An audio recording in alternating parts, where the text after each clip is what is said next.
Bonjour, bienvenue à la HTL1. Nous allons vous réaliser une visite virtuelle des ateliers de transformation laitière. Premièrement, nous traversons le couloir des ateliers pâtes molles, yaourt et travaux pratiques génie alimentaire.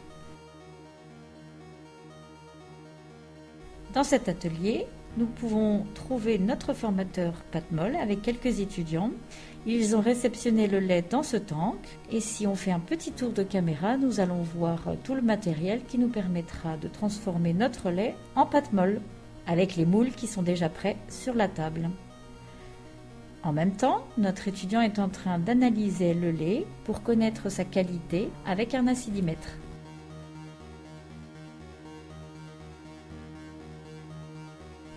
Nous sortons de l'atelier pâtes molles et nous nous dirigeons désormais vers l'atelier de fabrication des yaourts.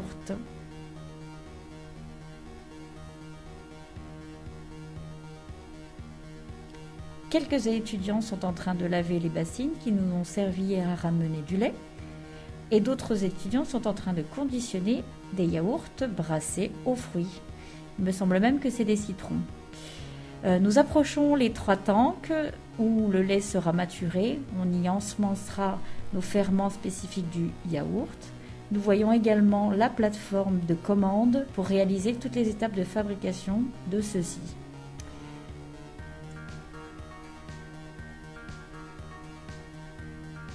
Si on s'approche un peu plus de la conditionneuse, nous pouvons voir le yaourt qui arrive dans son pot, l'opercule qui est posé, thermocellé. Les étudiants rangent les yaourts et réalisent les différents contrôles, thermocellage, poids, date, DLC bien tamponnés, afin d'assurer une qualité optimum.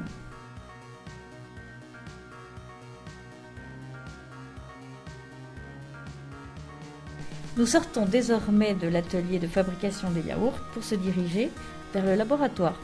Au laboratoire, les élèves réalisent les contrôles physico-chimiques sur le lait qui nous permettent de connaître la qualité du lait, mais également sa composition, matière grasse, matière protéique, etc. En effet, nous avons de quoi mesurer l'acidité, le pH, également un food scan, un milkoscan, mais aussi du matériel pour peser les ferments qui sont stockés dans les congélateurs. Tout comme les grandes entreprises laitières, nous réalisons ces contrôles qui sont importants pour respecter la qualité et les élèves participent à ces contrôles afin qu'ils apprennent comment faire. On quitte le laboratoire et on se dirige vers le tunnel de lavage. Ici, les moules sont lavés grâce à une solution de nettoyage et un système de haute pression. Les fameux moules qu'on voit ici, les moules à PPNC.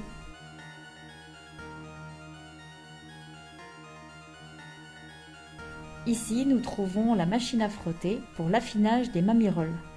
En effet, grâce à cette machine et à une solution d'affinage, nous allons pouvoir réaliser le croûtage de notre mamirole, fromage célèbre de l'école.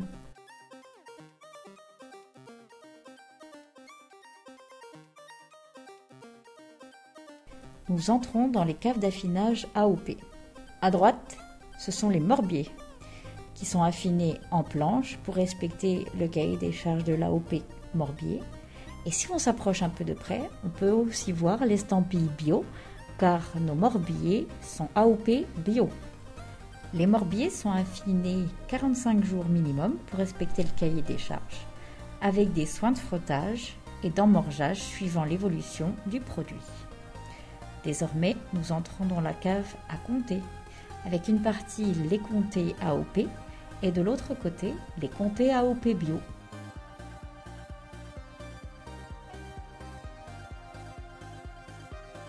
D'ailleurs, allons voir la fabrication de ces AOP dans l'atelier comté Morbier.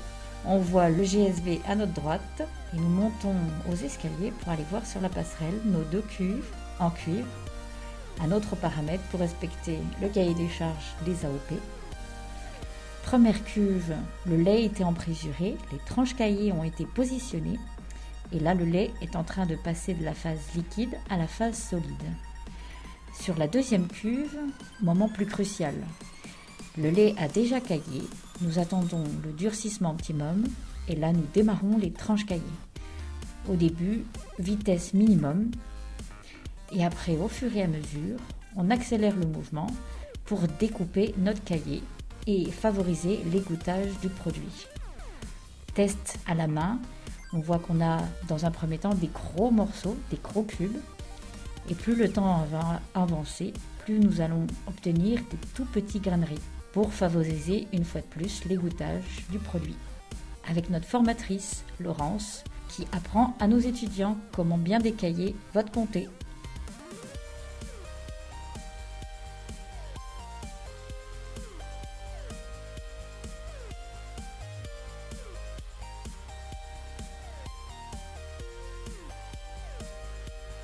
Laissons-les travailler, il y a encore bien d'autres étapes cruciales pour la fabrication du comté.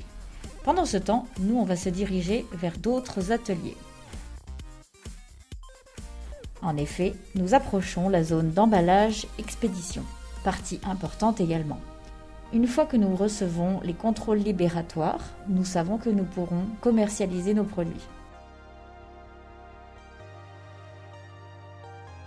Si on s'approche d'un peu plus près, nous pouvons trouver nos étudiants qui sont en train d'emballer des mamies relais.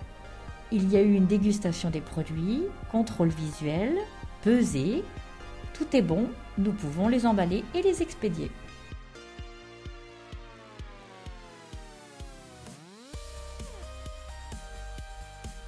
Pas toujours évident d'emballer les mamies relais. On dirait comme des paquets cadeaux à Noël.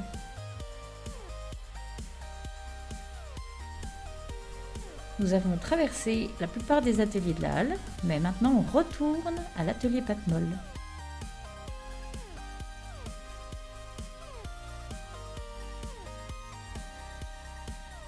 Bien évidemment, on n'est pas du tout sur le même type de gel que tout à l'heure le comté. Et là, on fait descendre les deux tranches cahiers qui épousent l'un et l'autre la forme de la bassine afin de décailler correctement l'ensemble du gel et de former des gros cubes, car ici nous ne sommes plus sur une taille de grain de maïs. Un étudiant est en train d'effectuer les brassages qui permettent de relancer l'égouttage. Avec une pompe, nous pompons le sérum afin de faciliter le moulage pour pas qu'il y ait trop de sérum au moment du basculement de la bassine. Et désormais, nous basculons la bassine qui vient déposer le mélange cahier-sérum plus exactement, dans un répartiteur. Le répartiteur vous permet de faciliter l'égalisation de l'ensemble du mélange cahier-sérum dans les moules. Et ensuite, notre formateur va retourner les pâtes molles pour continuer à favoriser l'égouttage en moule.